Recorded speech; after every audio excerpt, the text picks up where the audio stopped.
There's a lot of people saying we need to prepare for a post-growth society. Any pathway between here and a post-growth destination has to navigate what I refer to as the four horsemen of the 2020s. Number one is debt.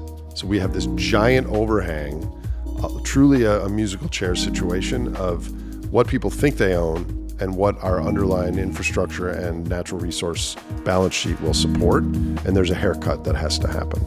Number two is geopolitics, because all the countries can't use the same resources. Right now, the G7 and the G20 can't have the discussion that we're having, because if they openly admit, oil's depleting at 15% decline rate a year, and we're running into these limitations, okay, so who's going to draw the short straw? And the third is complexity.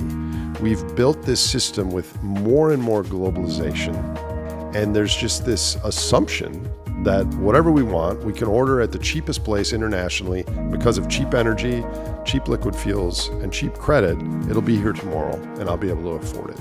And then the fourth is a social contract. We have been alive during a time where growth was the norm, and growth over time was a tide that lifted all boats. And we may be exiting that time, and rather than understand this biophysical, ecological, grand narrative of why we're here, we naturally will blame the other guys, the other side, the other countries. So that's one of the risks. So we eventually are going to have to live using less energy materials, full stop, eventually. I think that's the next decade, but even if you disagree with me, it's true in the next few decades.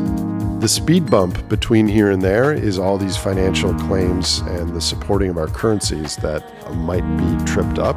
So that is the entire basis of my work, is during that period, how do we bend our systems and not break? Because break would be bad.